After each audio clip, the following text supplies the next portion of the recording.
नाज़रीन, कल के वीलॉग में मैंने आपको बताया था कि आज एक जुडिशल कमीशन का एक अहम तरीन इजलास होने जा रहा है, जिसमें ये क्या सलाहियाँ की जा रही थी कि नून लीग के साथ या वफाकी हुकूमत के साथ उमर अता बंदयाल साहब की कोई मुबैना डील हुई है। इस हवाले से आज मैं खुसूसी तौर पर इस पर बात करूँगा, लेकिन उससे पहले जो हमारे एक सीनियर साफ़ी अरशद शरीफ जो कि मुल्क से बाहर चले गए थे, आज उनकी एक अचानक मौत ने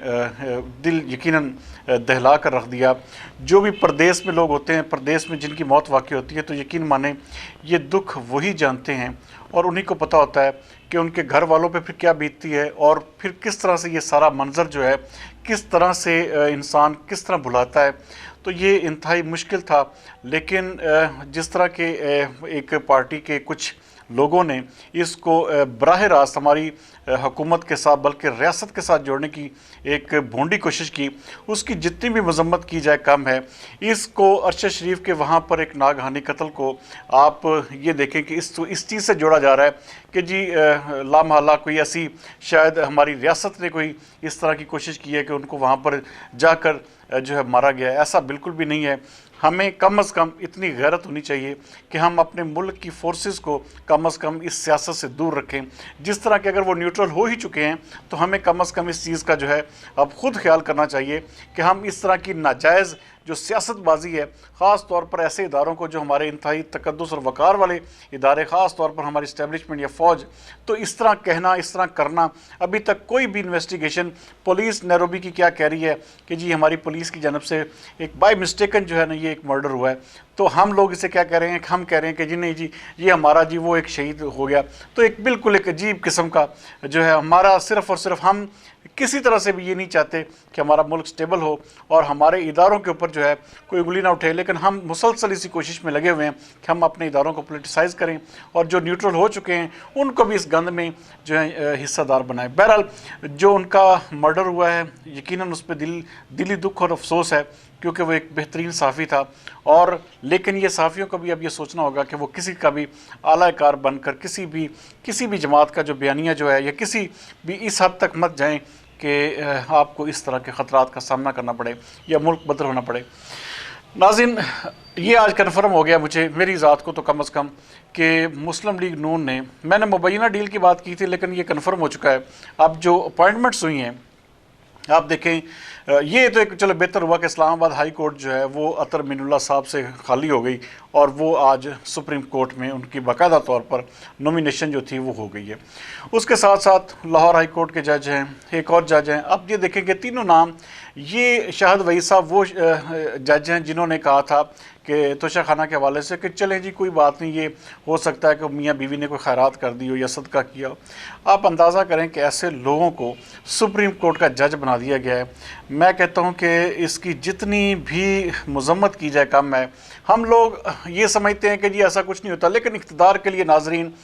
कोई भी हुकूमत, कोई भी शख्स जो है, चाहे वो पीटीआई हो चाहे वो नून लीग हो, इन लोगों की पता नहीं कौन सी मजबूरियां ऐसी होती हैं कि ये लोग जब इक़्तिदार हासिल करना होता है तो हर एक के पाँव पड़ जाते हैं और यहाँ तक भी नहीं घबराते कि उनकी इज़्ज़त या उनकी कोई आबरू, इज़्ज़त आबरू से शायद उनका फिर कोई ताल्लुक़ नहीं है। मुझे बिल्कुल ये बात हज़म नहीं हो रही। मैं ख़ुद इस चीज़ का बिल्कुल शॉक्ड हुआ हूँ कि ये एक देखें आप, जस्टिस काजी फ़ायज़ ईसा जैसा एक बेहतरीन जज जिसने इन नामों की मुखालफत की थी और उसने बाकायदा तौर पर हुकूमत को कहा था, वफाक को भी उसने बल्कि अपने चीफ जस्टिस को ख़त लिखा था कि ये नाम जो है आप विड्रॉ कर लें। लेकिन कैसी बात है कि आज उन्हीं नामों के ऊपर जो आज से पहले जो कुछ अर्सा कबल महीना पहले इजलास हुआ था जिसकी ऑडियो लीक्स भी जारी की गई थी, तो उसमें जो नाम रिजेक्ट हुए थे आज वो कैसे एक्सेप्ट हो गए, किस तरह से हमारे अटार्नी जनरल साहब और किस तरह से हमारे वज़ीर कानून आज़म नज़ीर तारड़ साहब ने उन नामों की मंजूरी दी। इसका मतलब है कि ये सब मिली भगत है और ये कौम, मेरे ख्याल में अब लोगों को इतना शऊर ज़रूर आ गया है कि उनको पता चल जाता है कि असल में होने क्या जा रहा है। अब होगा सीधा सीधा ये कि मियाँ नवाज शरीफ साहब की जो नाअहली है वो ख़त्म हो जाएगी, उनके केसेस ख़त्म हो जाएंगे, क्योंकि ये एक डील मेरे ख्याल में यही हो सकती है, इसके अलावा तो कोई भी दूसरी तीसरी राय नहीं रही। जहाँ तक बात है इक़्तिदार की, इक़्तिदार के लिए वाकई اب اس چیز کو ہمیں بطور عوام ہم سب کو سمجھ لینا چاہیے کہ اقتدار حاصل کرنے کے لیے تمام پارٹیاں، چاہے وہ پی ٹی آئی ہے، چاہے وہ پیپلز پارٹی ہے، چاہے وہ نون لیگ ہے، یہ کسی بھی حد تک جا سکتے ہیں، کسی بھی حد تک جھک سکتے ہیں۔ ان کا وہ جو بیانیہ ہوتا ہے، مثال کے طور پر جیسے